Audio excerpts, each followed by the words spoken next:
Hi everyone, I'm Brenda O'Sullivan, Marketing Manager here with Channel Mechanics, and I'd like to welcome you to our webinar today, Channel Sales for Saas Solutions. So if you're wondering which partner types are best to leverage in the channel or what the appropriate pricing model to use for new business or even renewals is, we're sure you'll pick up some good tips today. Today's panel is hosted by our own CEO, Kenneth Fox, and Kenneth is joined by two very special guests, both with a wealth of knowledge in the SaaS space. With over 20 years experience working for various tech companies, ranging from startups to global majors, Nahul is recognized as one of the channel champions by ITP's Channel Middle East. He was also a board member for Oracle's Everything as a Service Partner Advisory Board. Over the years, he has helped build, sustain, and grow the direct and indirect routes to market in the Middle East, Africa, and India region for companies including HP Enterprise, Aruba Networks, IBM, Ingram Microcloud, Lenovo, Avaya, Huawei, Bitdefender, McAfee, Kaspersky, and many others. Nahul is the co-founder of Enabler One, a unique go-to-market advisory firm that helps tech organizations in building markets, establishing alliances and channels, launching new products, and charting new territories. Next, we have John McCardle.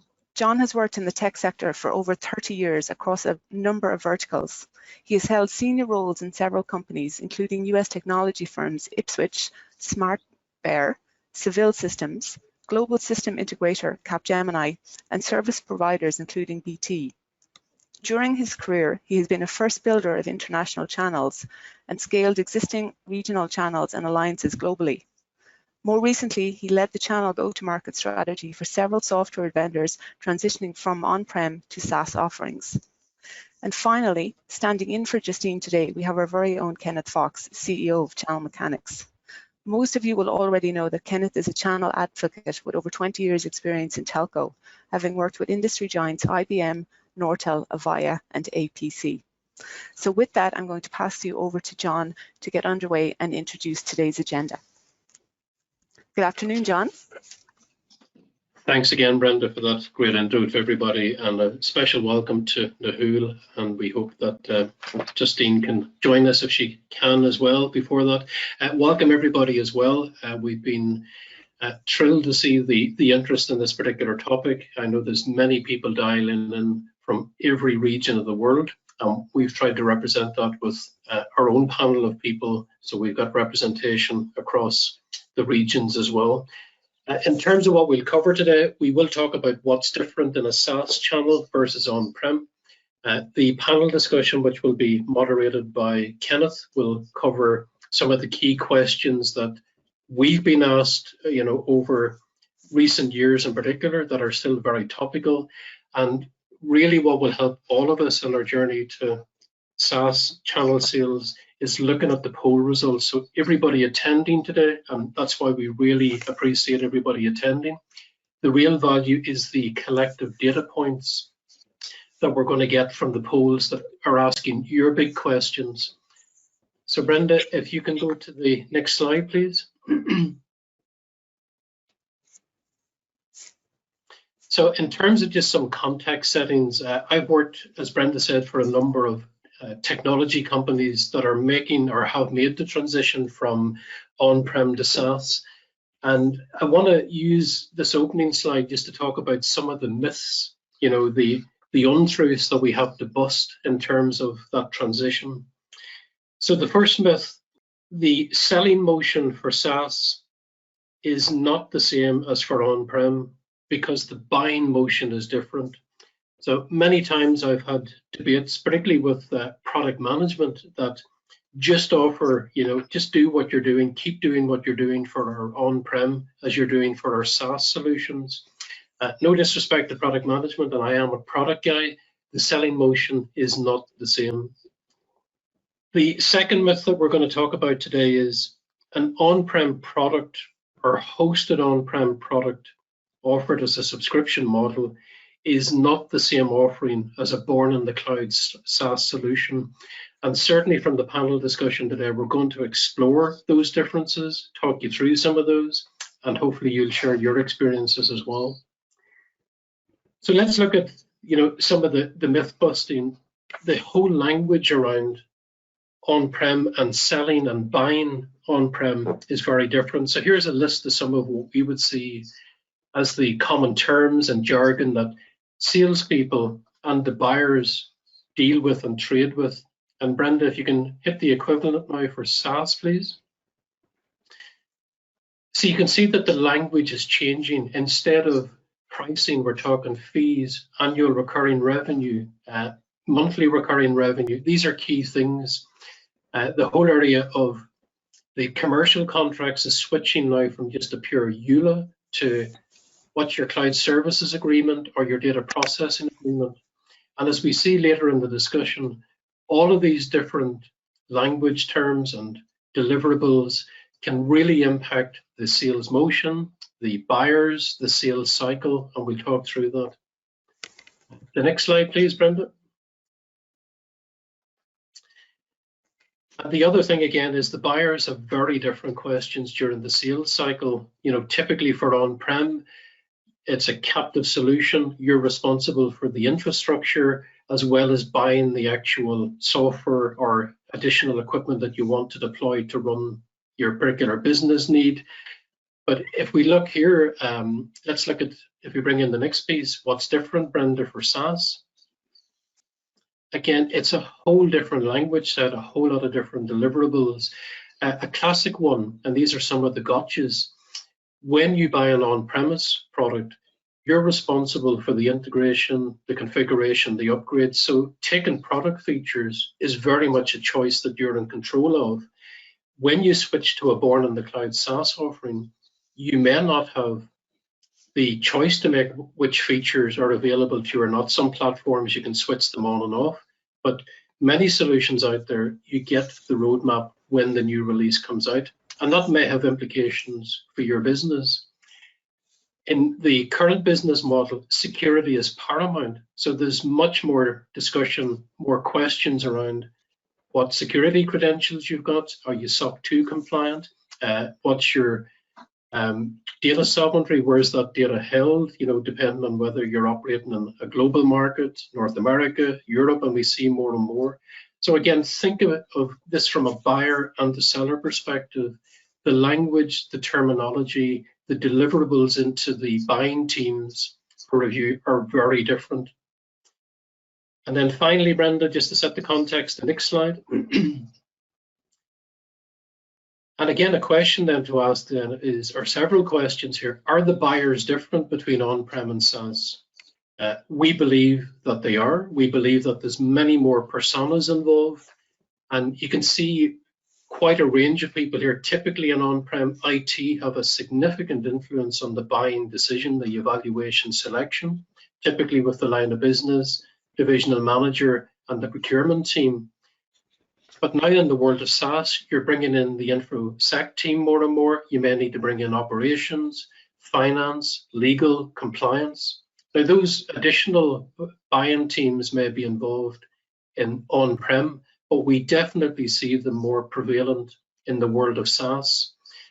The other thing that we'll tease out during the discussion, and it's a big debate, does SaaS mean that you have a faster sales cycle or a longer sales cycle? And it really depends. We see both. For our business, we see for SMB business, SaaS offers us a really fast sales cycle, but at enterprise level, people want to know more about security, they want to do audits, they want to do proof of concepts. So does that slow the buying cycle down? Let's have a discussion with the panel on that. Next slide, please, Brenda.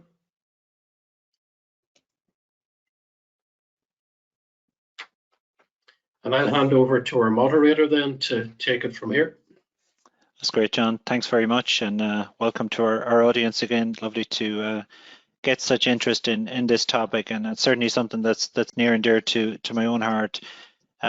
Being the founder of a born in the cloud company that's delivered as a SaaS model, I can vouch for a lot of what John has just said. It definitely is a game changer, and probably the biggest game changer, you know, that we've seen in our time in terms of how vendors go to market through the channel, Saas definitely has a huge impact on all of those behaviors John talked about. So with that, I'd love to jump in and pick your brain a little bit more, John, and Nahul, thanks again for joining us. So the first first topic I'd like to drill down onto is around the partner ecosystem itself and the partner types that vendors need to consider, as part of their go-to-market strategy for SaaS offers. So, most vendors will don't have a greenfield site. They will have existing products, and they'll be transitioning to SaaS for all kinds of good reasons, like valuations, etc. But Nahul, if I could start with yourself, so what are the partner types that you kind of most commonly see being leveraged by vendors in this new world? If you could share maybe some insights on that, please. Sure. First and foremost, good morning, good afternoon, and good evening to the audience, right? Wherever you are. Thank you for joining us. Thank you, John, Kenneth, Brenda, and the Channel Mechanics team for having me once again on what I really believe is a great topic to talk around on, right?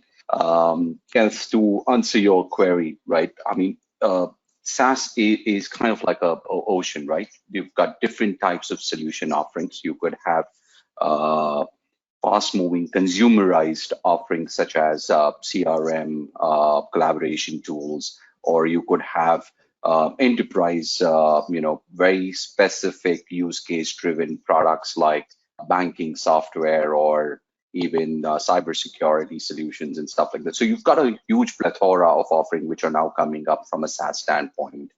And each one has a very different approach point within the customer organization. So if I had to even take or allude to what John was talking about in the previous slide in terms of the types of buyers that have entered, right? When you look at a SaaS offering, each one of them could be an influencer for a SaaS deal or could be a buyer in their own rights. You could be selling a legal software to the legal team, marketing software, the marketing team, channel software to the channel team, right? Each one are, and they don't need at times the IT to step in to make that decision, the buying decision. So which means the partner landscape also needs to change, right, in the way it is to be done, because when we're doing on-prem, a large chunk of decision-making power was with the IT organization within the customer side. Today, you're seeing shadow IT come up, where these business decisions are being taken by the business users and not the IT alone. So which is where you look at, depending on the type of solution, you look at referral partners who just introduce you to the customer way, right? We talk about consulting partners who've built domain knowledge, who've built practices around certain solution areas or certain domain practices, whether it's BFSI, manufacturing, right, BPOs, KPOs, and they are the ones who help drive some of these sales. We talk about service providers. Telcos are creating cloud marketplaces. They're offering cloud SaaS solutions to their customers and subscribers. You've got overall marketplaces, right? And I can see one of the examples being given out here, which is Ingram Micro Cloud Marketplace, but then there are quite a few others which are there. And each one of them could be relevant based on the solution that that we're trying to sell. So it's not just that we choose one or two. The earlier way we would have a two-tier, single tier. We just have one type of partner who could get us into the customer base. Today, the landscape has changed, and influencers again are a new breed of customers or players that are entering, where they just influence, or it's based on their recommendations or what they're talking about in the market. The others want to go and invest into that same SaaS offering. So I think there's the whole landscape has changed, and that needs a partner program from a SaaS pro, dependent on the type of offering that they have, would need to consider one or all of these players, and it cannot just be we'll just take one or two and that's it, right? That would be my Okay, so no, that's great. No, yeah, really good insight. So John, anything you wanted to add to that? Yeah, just add 2 points, Kenneth. Agree with exactly what Nahul has said. The one thing that's very clear, and this is only a subset of the partner types that are operating in the particularly SaaS world, is that we've now added the complexity of choice dilemma to vendors. So vendors now have got this complexity to decide which partner types are the best fit for their particular offering and go to market. And they may use different partners in different industry sectors, as well as different partners to reach different geographies. So we often talk about the complexity of choice that the buyers have, and it's increasing every day because there's multiple solutions for every business problem you want to solve. But there's definitely this increasing complexity around partner choice. And that, as we see downstream, will significantly influence your partner programs and how then you streamline those as well. The second comment that I would say is, and this is coming from my background of working with service providers like telcos, as well as the global system integrators. Global system integrators and service providers absolutely love SaaS offerings because their world is services. They really struggle and find it difficult to sell products, and for a couple of reasons. One is product is not really aligned with their business model. So if you think about a product, it's typically product sell, buy once, and maybe deploy it for 5 years, and you get a particular margin. It's not really the core sort of way that service providers generate money. So fundamentally think about the transition is from a product company to a services company. And when you keep that transition in mind, it is much easier to have conversations with service providers or service mindset partnerships in a SaaS world than it has traditionally been if you're a pure product type play company. So think about very carefully, the big transition is from a product play to a service play, and they're very different business models. If I may add a point out here, Kenneth, right, and I was looking at the kind of different players we're showing on the slide, right, and there's something that I tell a lot of my clients, right, especially when they're providing SaaS offering. All these players, the channel partners that they're working with to look at to resell or position their solutions could be customers themselves. That's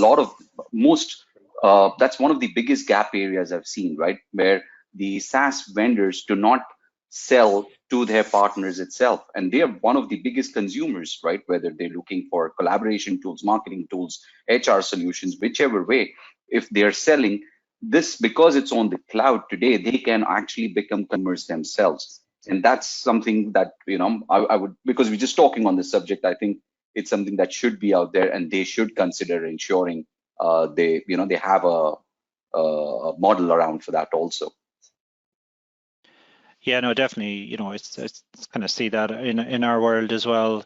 A lot of the vendors we work with are either on SaaS or transitioning or have some of their offer on SaaS. And you know, kind of when we started out this journey 8 or 10 years ago, we'd a fairly, you know, a 2 or 3 type partner model.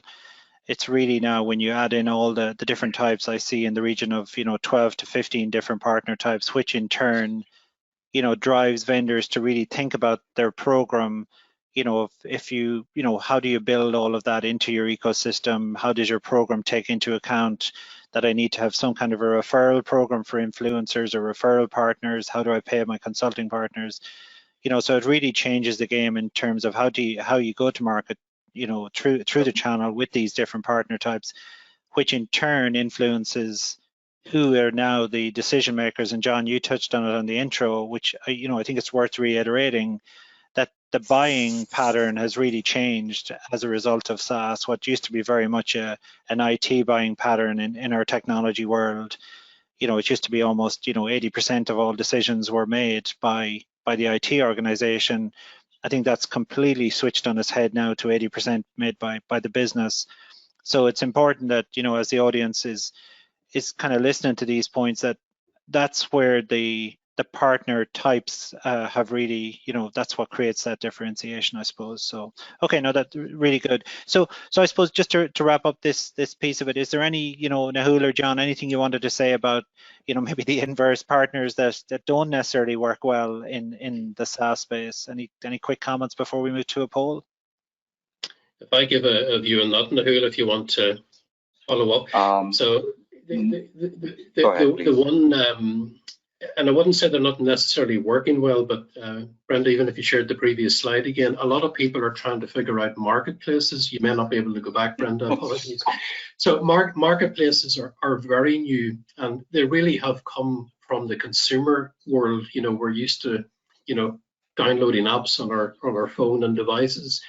And unfortunately for some vendors and some partnerships, marketplaces become table stakes where you must list your application on that particular marketplace. And I've done that for a couple of technology companies from the US.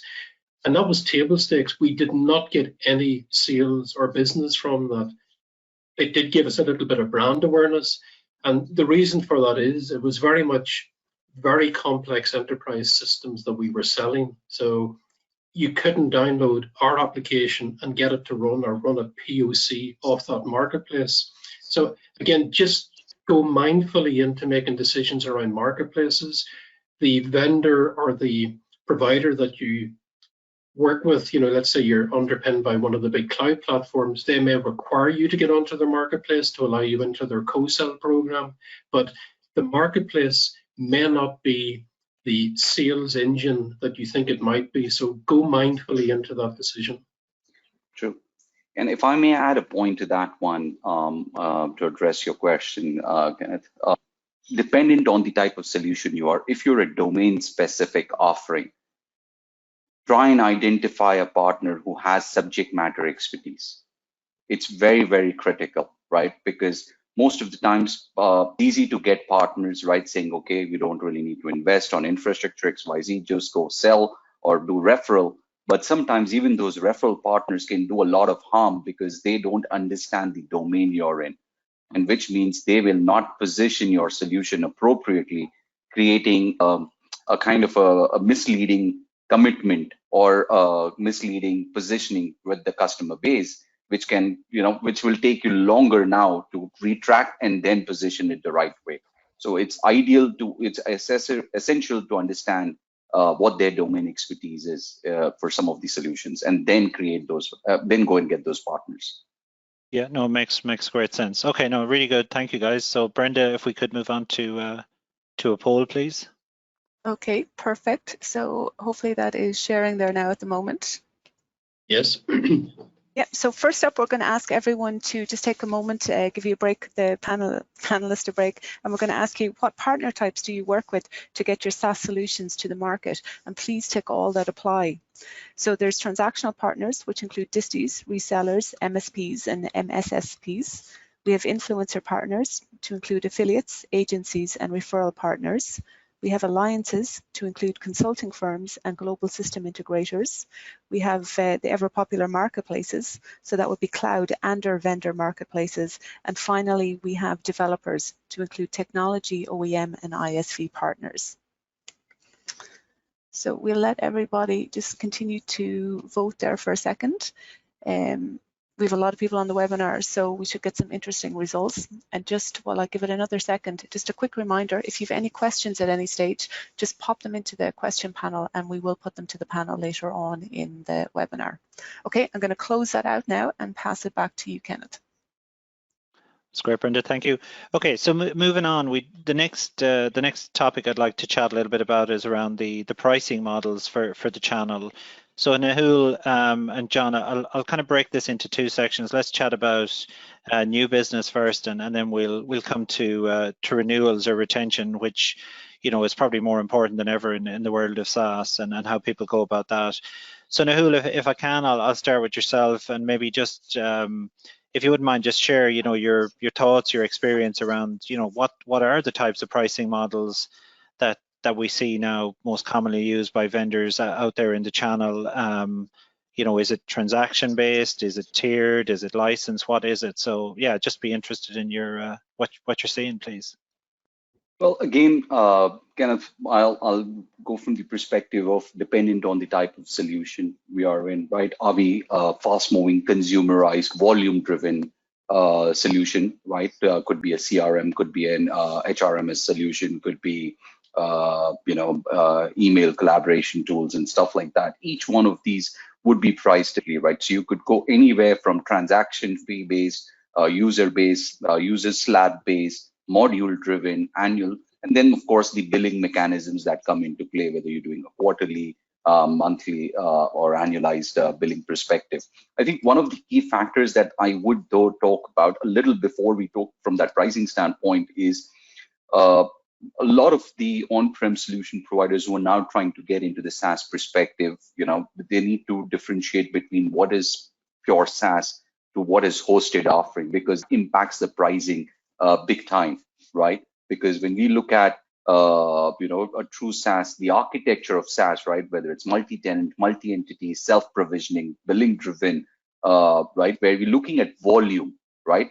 We're not looking at 10, 20, 30 customers being onboarded in the year. We're looking at hundreds and thousands of customers being onboarded on the year, right? And there are tons of players globally who fall in that space, compared to those who would go and do a single instance hosted offering and then calling it SaaS, because both ways, and then provide annual licensing or a subscription-driven modeling.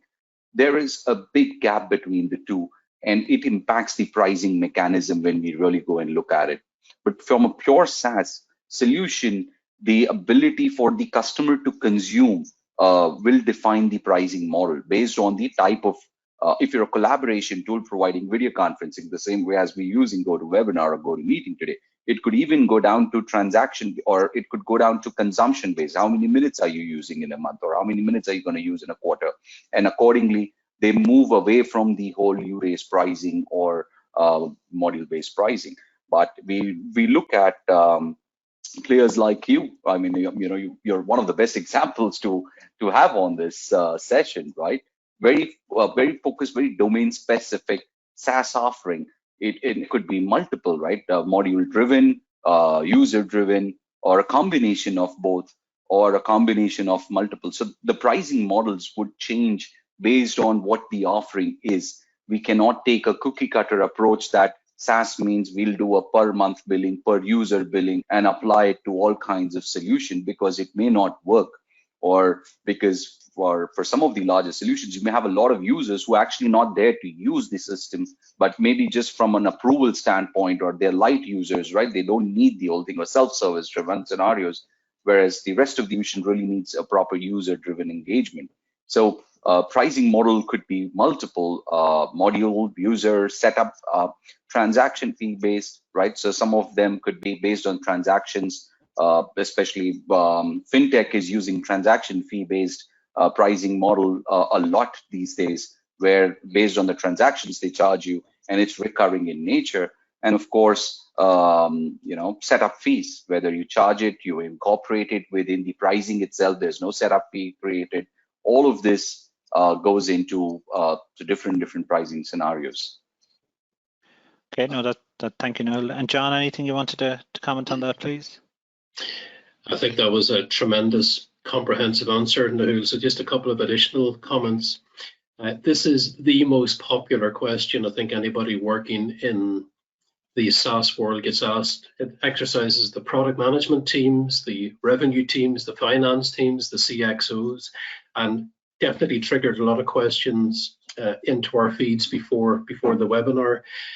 I want to give a perspective from the customer. Like, ultimately, let's think about our customers, what they want.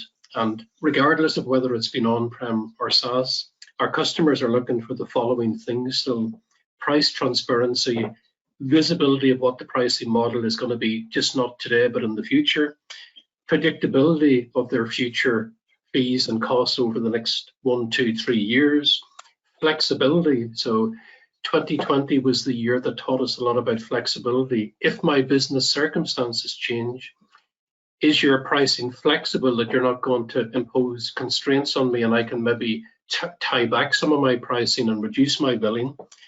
And then more importantly, with the world of SaaS, and particularly as Nahula said, if you've truly architected your platform as a SaaS offering, customers expect that that platform is a pay-as-we-grow model. They want to invest with you. They want partnerships where, please don't give me your premium price plan today, but allow me to scale as you scale. So more and more cloud platforms are putting out this 3-tier pricing model, starter pack, maybe a medium pack, and then a premium pack. So think about giving bundles and That's very important for the point that Nahul made. If you're a domain specialist, your partners, your customers effectively expect you to know their domain. So you should be able to price accordingly into the sort of business that they're operating in. Good example is fintech. If you're servicing the credit union sector, by default, you should know that that's typically a not-for-profit sector or very low margin. You should not be charging the same platform rates as you're charging to a tier one commercial bank. So that's the type of pricing partnership that customers are now looking from pure SaaS vendors. Okay, no, that's super. And kind of moving back to the channel partner aspect of it then, maybe Noel, again, if you wouldn't mind, just, because it's very different, and, I see this firsthand myself, again, margins are very different than in the traditional product world. So, and I'm sure people are very interested in this. What, maybe share a little bit about margins. How do vendors decide what margins they give up to partners? Is it by tier? Is it by the SaaS offer itself and so on? So yeah, just to dig into that for a few minutes, please. So there is there's an overall general perception, right, amongst the channels, especially a lot of those that I've spoken to. And in fact, I was with a SaaS vendor a few weeks ago talking around the same thing. Most channel partners believe that SaaS vendors do not give margins on license subscriptions, right? They believe that the SaaS vendor, especially if they are able to get subscriptions online directly, do not really bother about how much, they're not really keen to shell out a bigger chunk of margins to partners. Now, that may be true for certain players, again, if it's a commoditized offering, right? But it's definitely not true when we get into very domain-specific, high enterprise-based offerings where the partner plays a significant role even for that SaaS solution to be sold, right? And when we look at that, the margins could vary from 5 points to 30 points, right? I mean, dependent on the product being sold and the commodity, how commoditized is that offering? How crowded is the marketplace with the different SaaS providers in that space?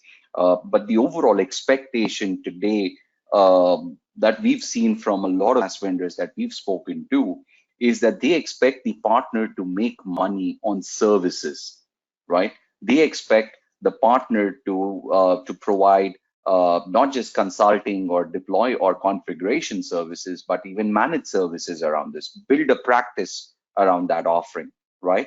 And that's where the partner, and which is true even if you were an on-prem provider, right? I mean, on-prem also, beyond the point, the partner makes better margins, right, when they're doing services. Product resell by default does not give you brilliant margins at any given point in time. The expectation on the other side, when people are moving from on-prem to SaaS, the margins that need to be shelled out is that they look at some of the largest SaaS vendors globally, and then that becomes their benchmark for margins, that or discount structures or slabs or tier-driven, right? ARR-driven, MRR, how much ARR you'll do, accordingly your slabs will change, and you'll get the annual recurring revenue or a monthly recurring revenue driven kind of margins to the partner. But it cannot be a cookie approach that if some of the biggest players are doing it this way, that's how we should also do it. Look at the solution, look at the domain you're trying to sell, and look at what the partner contributes to that MRR or ARR to happen, right? Look at customer acquisition matrix, right? Look at so many different parameters before you decide what is the discount and margins that you would provide to the partner, right? It cannot just be a standardized structure and say that it's not been very successful. Partners are not very happy with those kind of models. Okay, thanks, Noel. And John, just in terms of the models you see around the sales periods for SaaS, is it as simple as, typically the consumer SaaS is just monthly? What do you see in the world of the channel in terms of how long those typical SaaS contracts run for? Yeah, I think it's a mix, and some of it is driven by partner type as well, Kenneth. So if we look at the mix, and let's look at the SMB or the small medium business sector. They are very attracted to a pure SaaS model where they can maybe pay monthly by credit card, or quarterly flexibility, or annually, as a worst case. But we typically see for that SMB sector, they love the flexibility of truly being able to pay monthly or pay as you go, as well as pay as you grow, that we talked about. When you get to the enterprise level, and there's some very interesting dynamics happening in the market right now that I'll share on this. But take the enterprise. Typically, a lot of large enterprise corporations try to buy for 1 year. So you've got that mix where that's just their standard model, where they want to forward buy, put it to bed, buy the contract up front, and that's just to stop having all this sort of back office noise in their operations finance team, invoicing, processing that. So they've got the capacity financially and the engine just to take an annual payment. If your partner type is the global system integrators, this is where you can really hit pay dirt, because these companies are looking to sign 3, 5, 7, 10-year frame agreements, and they will quite often also take your term up to that length of time as well. So it's a tremendous model. Now, you do bear a little bit of risk if you sign up to a 5-year or 10-year agreement. You have to think about forward pricing. Don't lock yourself into your 2020 price for the next 10 years. You have to be clever and make sure that you forward price into that overall agreement. And a true partnership would be reflected in that the global system integrator or your big partner would actually help you on that path as well. The dynamic that I'm seeing, which is very interesting at the minute, is particularly here in Europe, where we've just gone through Brexit with the sort of pandemic turmoil. The exchange rates and the currency transaction and deviation in rates between different countries around the world has really created a dynamic now where people are looking to actually buy for 1, 2, and 3 years and pay up front. Now, even though they have the flexibility to pay monthly or quarterly, they're buying what I call in the old style now to protect themselves from currency deviations. So nothing to do with the flexibility of SaaS. It's just the economic conditions. And I said earlier, people want visibility and predictability of their costs. Currency still has a big impact on the buying model. And if I may add here, we're seeing exactly the same thing here. And this is especially true when we look at enterprise solutions, because that's where the organization has a good investment, whether it's from SaaS or on-prem perspective, either which ways. The total cost of ownership is what they're trying to drive down in that scenario. And that's where they come in with a 3-year contract, 5-year contract, lock you in on price, lock you in on everything. Some of them are willing to pay you upfront annually. Some of them are even saying, you get me extra discount structures. We'll even pay you for 3-year pricing upfront. The whole pricing model, but needs to have that flexibility, as John very rightly said, from an SMB to the enterprise perspective of what can or cannot be done, and scalability, right? Whether you scale up or scale down based on your need, based on your economic situation, based on your business. Yeah. Okay, great. Okay, so I'll move on a little bit. Just fairly briefly, what are the challenges you guys see or hear from the channel regarding SaaS pricing? And yeah, keep this one fairly brief, please. Sure. So, sorry, John, you want to take that first, or should I? No, I would say take that, Nahul, and we'll move on to the polls. Yeah. Sure. So, so when we look at challenges that the channel partners are seeing from SaaS pricing, it's the complexity, right? On a prima facie, it makes it very simple. A lot of vendors have done it, simple 3-tiered pricing based on, and calling it editions, right? As they say, starter edition, standard edition, professional, enterprise, whichever way they call these editions. They've tried to keep it. But the moment partners are getting involved, the moment the customer's needs and requirements are being scoped and everything, and especially for our enterprise solutions, pricing models are becoming very, very complicated. Okay. Same deal could have a mix of user, module, and transactional fee-based pricing coming into play. So it's actually becoming, partners are not liking the complexity a lot of vendors are bringing to the table at times. They prefer the simplicity as much as possible. The expectation or perception of SaaS is simplify things, right? Not complicate things. Yeah, no, that's great, Newell. And I suppose I know we're getting tight on time, so we'll keep moving. But some of the challenges I hear every day, partners will say that we need support in that transition from traditional to SaaS, because the not so much the margins are definitely better, but the actual core value of the deal is much lower than 100,000 now could be 30,000. So that's where they made their money, and that's difficult for some partners, which in turn has driven the new ecosystem of partners. So I'll skip on. Brenda, if you could take over on the polls, please. Perfect. So we have two quick polls here just in relation to pricing models for new business. The first one, we're asking, what margin do you offer for new business? So would it be less than 10%, 10 to 19%, 20 to 29%, 30 to 39%, or if you're feeling very generous, more than 40%. And as I mentioned, I know some of you have already submitted questions, so we will get to them when we have finished up with the panel discussion. Okay, I'm going to close this one out now, just give you another second there to vote, and then we have a second question in relation to pricing models and the contract term for new business. Just bear with me now.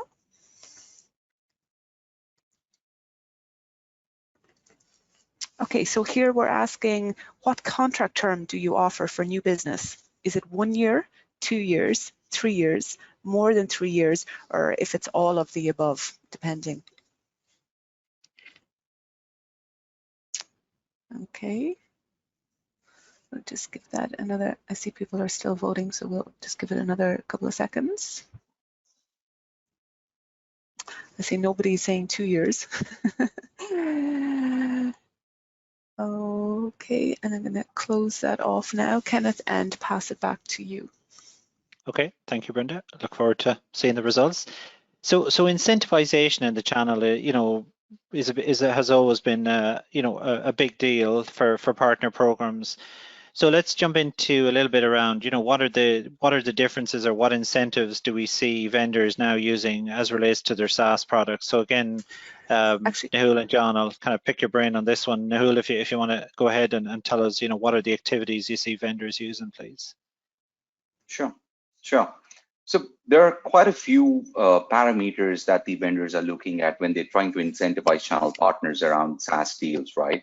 New logos, service delivery, so customer satisfaction ratios. So a lot of these vendors are also creating customer success management teams internally who are rating partners on their service delivery and customer satisfaction polls, right? And those partners are being better incentivized. We are seeing better incentives for competitive displacement. So you've sold X vendor, you displaced an X vendor to a Y vendor, and so on and so forth. We are seeing if the same vendor is still doing a transitioning from on-prem to SaaS, which means both offerings are still available, we see a phenomenal amount of incentive being provided if the partner goes and sells a SaaS deal rather than an on-prem deal, because they want to do that transition. They need to move away from having these locked in on-prem deals, because once locked in, those are the ones they'll still have to service and support for a time. And that's what they're trying to move the partners up to, saying, if you sell more SaaS, you get more margins, you may get more discounts and stuff like that. Renewals, I think, is again not very, I'm not saying, I think a lot of vendors are not very partner friendly in terms of renewal percentages or incentives, right? But I think personally, I think that's a great criteria to have to incentivize partners, because renewal means it's not just renewal margins or incentive for the partner, but it's ensured revenue for the vendor also. It's somebody doing local account management and ensuring that that deal does not go elsewhere, right, next year. Because SaaS, a lot of customers perceive SaaS from the perspective that it's on SaaS, I don't have an infrastructure cost. I can just change my, the application the day I want to. It's just a matter of data migration at times and, setup. So renewals become critical, and partners should be incentivized for that aspect also. Sorry, And John, anything? Yeah, that's great, Noel. Yeah, and John, anything to add? Yeah, I think the only thing, just briefly, I'd add to that is think about this now, particularly for your service partners. Remember back to the point that you're now a SaaS vendor offering service. So some of the very large partners that can help you in that space, like the global system integrators, are less interested in financial incentives and rewards. Their people are more interested in getting training and certification and maybe badges or even maybe gamification. So some of the big service partners that you might start to engage with, you have to think about connecting with their people. So connecting the incentives at the individual level rather than the company level. And you may have to think about the ethics and the policy behind what incentives that they will allow you to distribute into their teams as well. So very, very different models. People-centric, personalized, and not always financial. Just one more incentive model that I would add here, and most SaaS vendors should definitely look at is, a lot of SaaS vendors do a tremendous amount of digital marketing campaigns globally because it's cross-geo possible, which brings in a lot of inbound leads. One of the key aspects they could incentivize channel partners with is passing on some of these leads to those partners in those countries so that they are able to grow that business also. Right? Inbound leads is brilliant because that helps the partner grow his own top line and bottom line. And at the same time, it looks as an incentive, not the typical, I give you one and you give 3 back, but here's 10 and go and help me close this, right? So, I mean, that makes it a lot more engaging, and it's looked as an incentive too. Yeah, I think one of the things, we've seen, and I've seen the vendors that are successful in SaaS, is very much, Noel, you mentioned it at the top there, was around the customer success teams and customer success managers. People are investing heavily in putting those in place to drive that customer adoption, because it's one thing selling SaaS. It isn't like old on-premise solutions where they're very integrated, very hard to, let's say, throw out. So if you're not driving customer adoption, then that renewal will come around, and customers will have choices, and obviously partners will have choices and can change. So I do see, vendors paying heavily on customer adoption rates, they call it, and then, measuring those is tricky. So which kind of brings me on to my next topic, and I'm not sure if you're going to run a poll in between, Brenda, but I did want to move on to the topic around metrics and KPIs in the world of SaaS. So I'll let you step back in, Brenda, for a sec. Yeah, I'm just going to ask a quick poll in relation to incentives. So which of the following activity types of incentives do you offer channel for SaaS? Would it be new logos or growth in existing logos, competitor takeouts, switching from on-prem or perpetual to SaaS, expertise in training and certification, or in renewals performance? And you can click, you can tick all that apply for this particular question. Okay, votes are still coming in there, so we'll give it another second.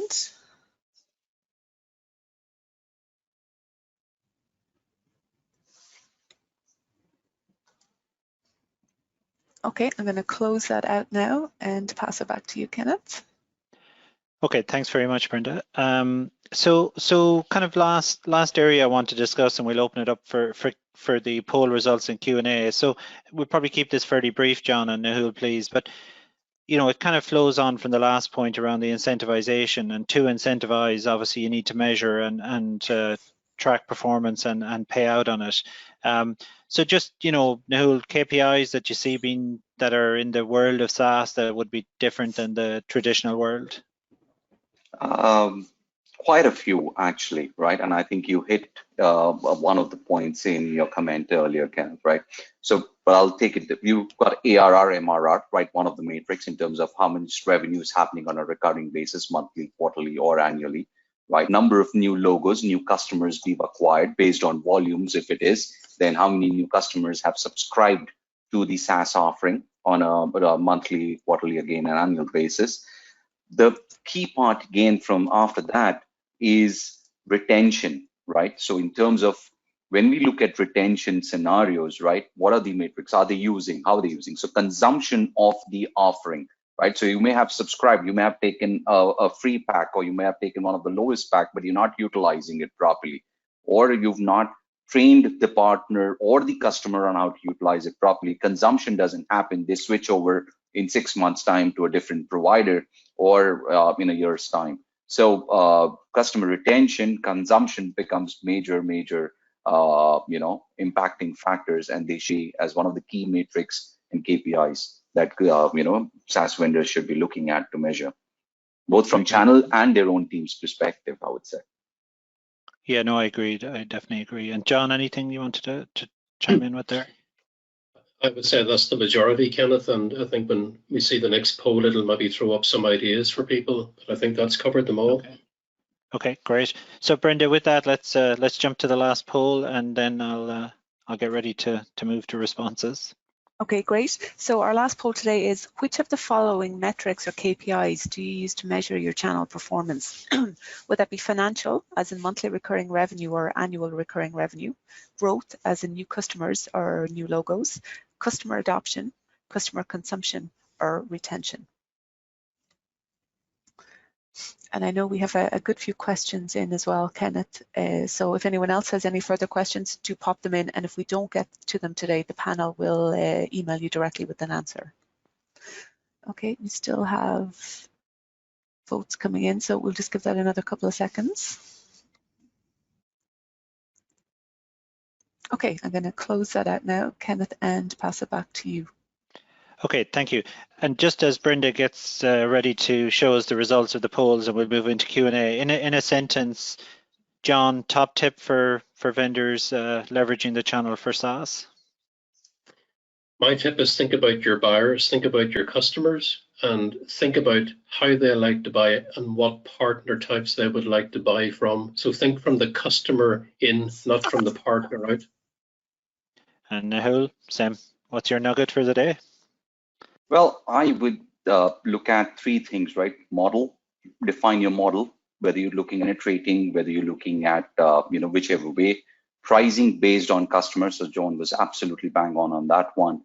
And ensure that your partners are as focused on renewals as your team should be. I think that's one of the missing gaps, and that's something I can't stress enough.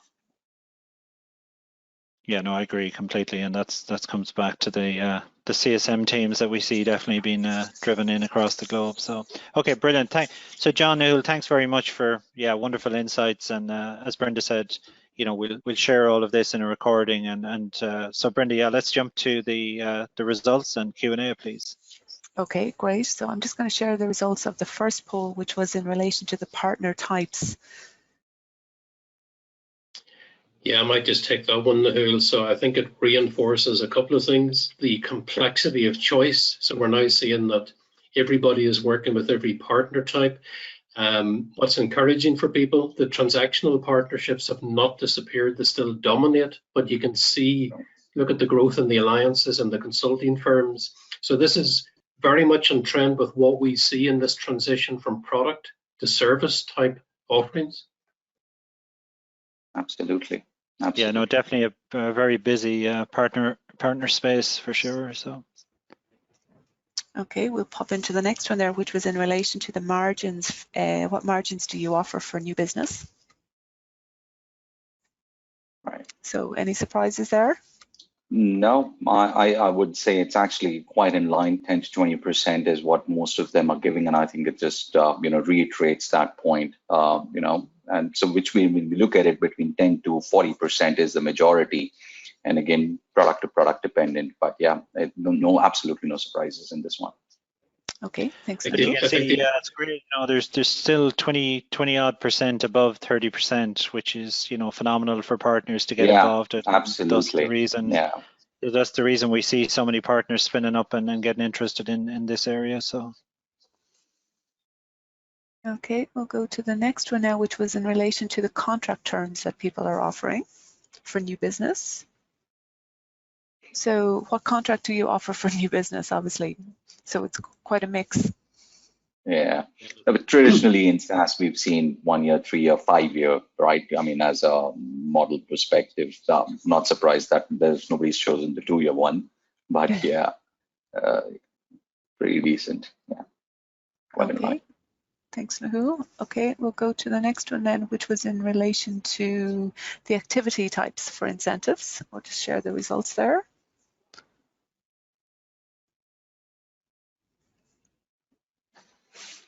Resounding winner here, all right. Yeah, new logos. Everybody wants new logo. So, yeah. Yeah, and I think that's, again, we see that a lot.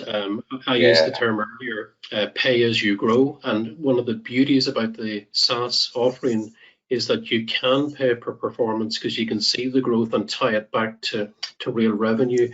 So that's very much on trend. I think the other thing that Nahul has emphasized, we're seeing more and more of this, is renewals performance is critical. In the old on-prem world, you could maybe lose a maintenance contract, over a large percentage, maybe 10, 20% of your customer base.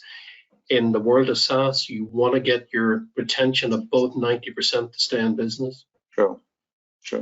But it's good to see that we see 30% up for renewals and 40% up for the expertise part, right? I mean, that's great positive signs. Wouldn't have seen these numbers about a couple of years ago also, but I think, yeah, they still need to grow. They need to be about 50, 60% themselves, but it's great to see that. Great, thanks guys. And I'm just going to go to the last poll now, which was in relation to metrics and KPIs. And these are the results. Yeah, so a bit very much in line with the incentivization. You see number 2 there, and obviously everybody is moving to the ORR model. So yeah, it makes sense. Yeah, but I think this is where I would look at that if they're not focusing on adoption and consumption, then retention would be lower over a period of time. Renewals will definitely drop over a period of time, and which is going to impact their overall revenue model going, from after a point in time. I think these two, which are sub 20%, should be very high. Yeah, no, I agree, because they in turn, actually drive retention rates up. So you could actually, move away from the retention to the customer adoption and get the same bang for your buck, especially around if you're incenting in that way. So, correct. Okay, very good. Okay, so I know we're kind of hitting the hour mark, so apologies that we went over, but I'm going to start asking some of the questions that came in from the participants, and we'll keep going if everyone is okay still with time. Yes, so please do, Brenda. Great. First question is from Gus, and Gus asks, are buyers looking for, or can a SaaS solution be purchased or sold as a CapEx, i.e. buy, sell, a right to use model? So any ideas? Can a SaaS solution be bought as a CapEx offering rather than the OpEx model that it is? Is that the question? That's the question. Well, if you look at the one of the points we were talking about earlier in the session in terms of enterprise solutions being driven with 1 year, 3 year contracts, upfront pricing for those 1 year, 3 year contracts, and then being delivered, it's kind of a nuance of CapEx buyout any which ways, right? Because today, when we look at technology life cycle, 3 to 5 year changes and stuff like that, if you've done the scenario from that perspective, it's a nuanced CapEx. But a true SaaS typically would be going purely from an OpEx modality, and which is where I think adoption would be. Okay, thanks, Nahul. Next question is from Jim. Jim says, how are channel teams inserting price lifts into renewals through partners? Interesting one. So inserting price lists through partners for renewals. Well, price list, if it's online, it's a published price file, right? Which most of these SaaS commoditized vendors or the volume vendors have. Its pricing is there.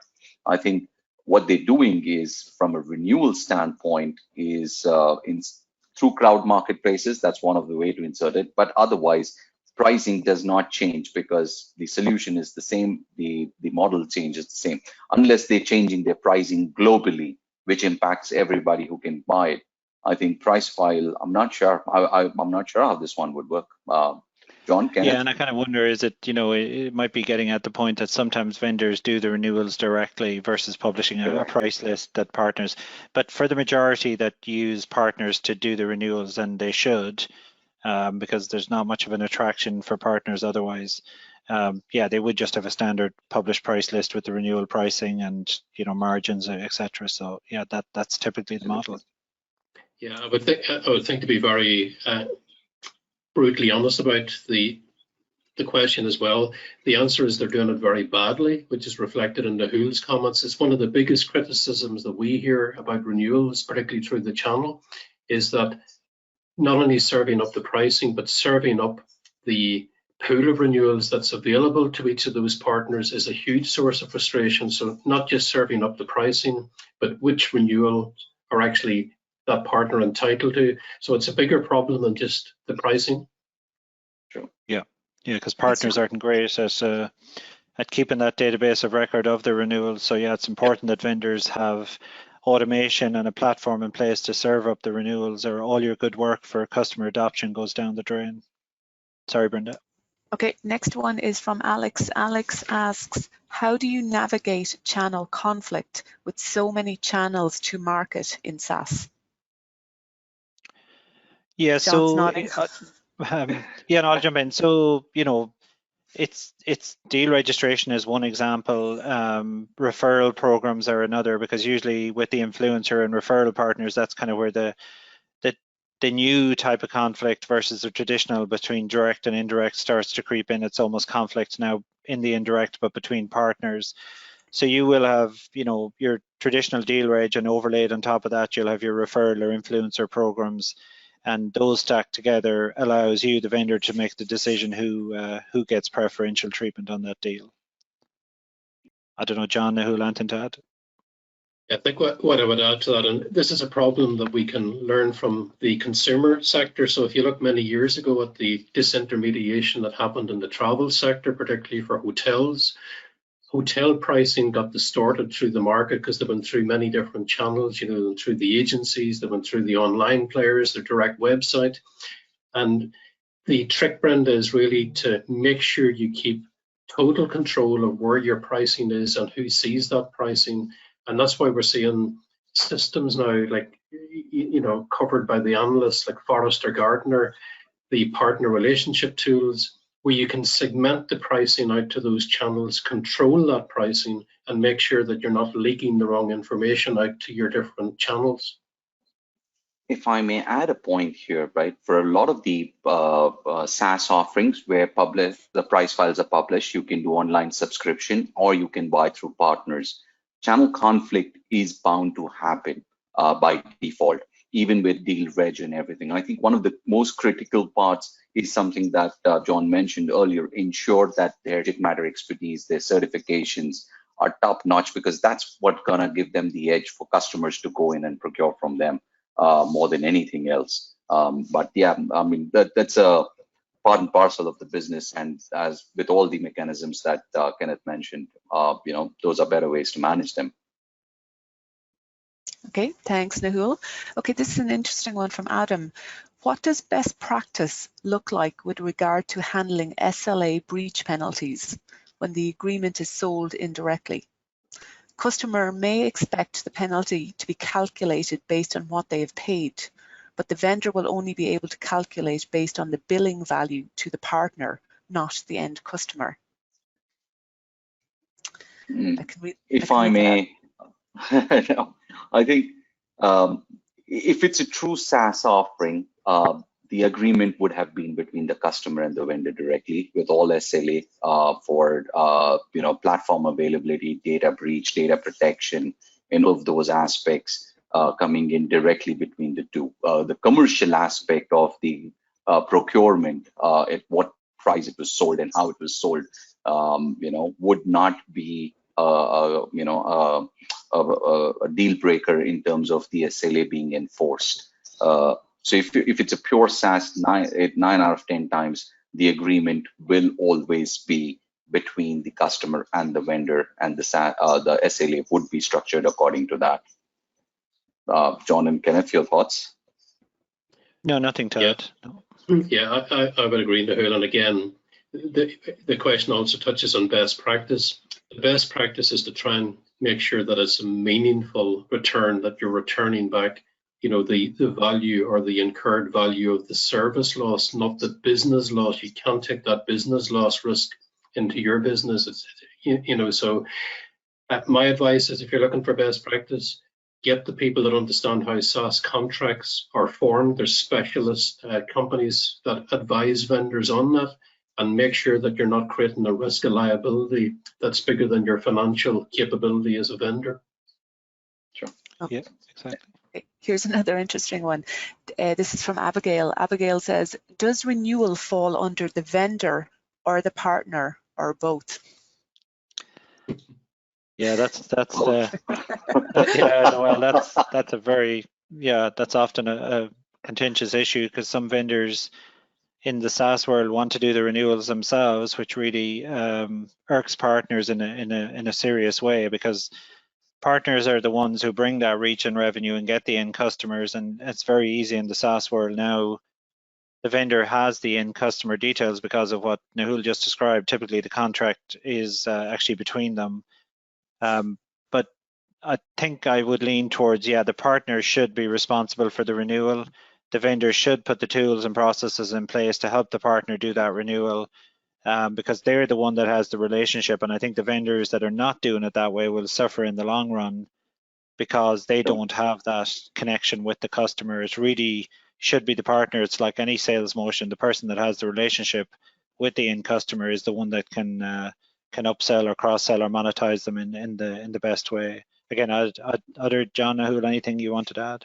I would actually reiterate the point you phrased when we were talking about matrix incentivization and stuff like that. I mean, if the partner is not being measured on renewals, which means once sold, partner has no incentive to go back to that same customer, which means you're leaving the door open if you've not done your due diligence appropriately, not deployed the system, configured the system, customers not really consume the service, which means anybody else can come in and switch the customer from platform A to platform B very easily. And I've had 3 cases where I've actually been brought in when I was on the partner advisor board, where I've actually gone in to do that whole thing because customer was looking at switching from the vendor that I was supporting to the vendor that was competing with them. And the only thing that we figured out at the end of it was the partner gone and sold the solution, had not done any appropriate deployment, due diligence, or anything, and which basically, when the renewals time came, the customer's like, I'm not even using your system. Why would I want to renew with you, right? So it is a matter of both, as Kenneth said. Partners should be measured and incentivized on it, and vendors should put the tools there to ensure that that happens and supports them. Yeah. Oh, okay. So Brenda, let's take 2 more, and get, I'm conscious we've overrun, so I want to take a couple of more, and then anything else we'll do via email. So just to be respectful of people's time. Okay, thanks, Kenneth. So next up from James, how do you measure KPIs and manage the cost of having so many partners, whether they be influencer or referral providers? So how do you measure KPIs and manage the cost of so many partners? It's a great question, and I think Saas is the answer, right? So this is not an ad for Channel Mechanics, but that's exactly where the likes of us come into play. So if you're a large vendor and you have multiple partner types like John and Nahul would have outlined earlier, there's a seriously big ecosystem of partners, and it is difficult. It could be very costly to manage all of those successfully with human resource, spreadsheets, emails, etc. But there are tools and platforms like ours to manage those programs, and that's exactly how you do it. You launch a program, be it a referral, an influencer, an incentive, whatever the program type is. It's not expensive to do, and it actually tracks all of those KPIs right down to who logged on, what renewal did they have, how much was it for, how many customers do they have, how much are you going to pay them out, and they can see all of that in real time. And equally as importantly, you, the vendor, can see that internally. You have your own dashboard across all the different programs, across all the different partner types.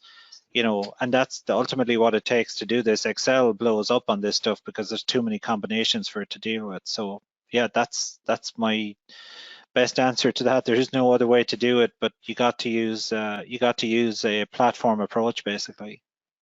Yeah, I actually agree, right? I was about to say the same thing, get a PRM tool like Channel Mechanics, right? I mean, that's the best way to do it. But the only point I would say is it's not just the different types of partner, even if you have just one or two partner types, but the moment you have a larger number of partners, SaaS means you've got a global customer partner base, a global customer base. By default, you need a platform or PRM platform like Channel Mechanics or anyone else, but you need a platform like that to really simplify how you work with these partners and get better visibility into their opportunities, their business, and they get better visibility on how you're managing them. So it's absolutely imperative to have a platform. Okay, thanks. Thanks, Rahul. Okay, so last question then, and this one is from Stephen. This probably applies to a lot of new kind of SaaS companies. So he says, we have been asked if we offer a white label to partners who want to offer their own branded service. As a growing company, we don't want to dilute our brand, yet want to show growth. Thoughts on this, and in particular, how to put commercials on this? Annual fee to white label plus revenue share, possibly?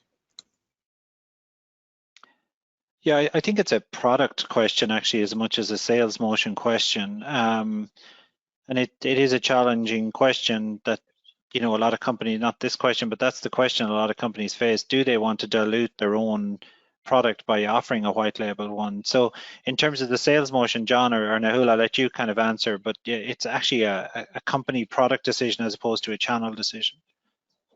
Absolutely. So I'll answer it with we actually did this, right? We launched a cloud-based offering a few years ago in one of my earlier roles, right?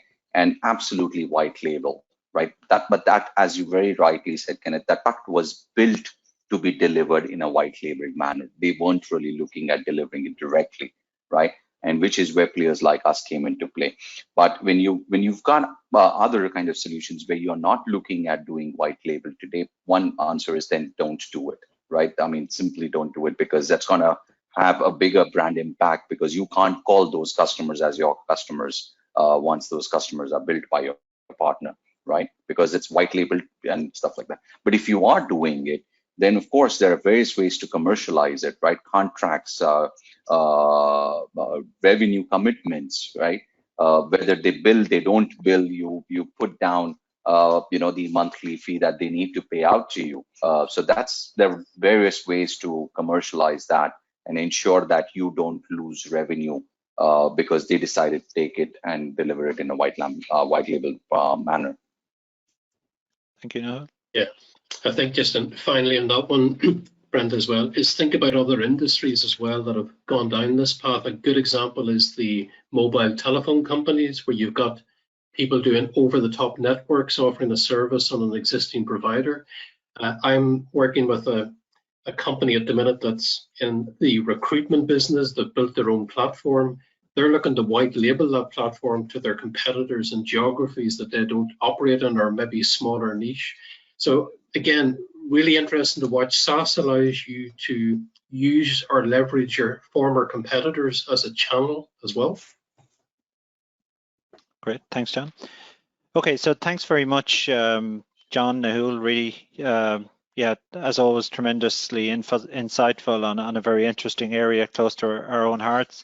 And Brenda, with that, I'll hand it over to you to wrap it up and share the details of where people can get the information. Thanks. Okay, thanks, Kenneth. So first up, John Nahul, thank you so much for presenting on our webinar today. Yeah. Kenneth, thanks for stepping in last minute to kind of save the day for us. These things happen.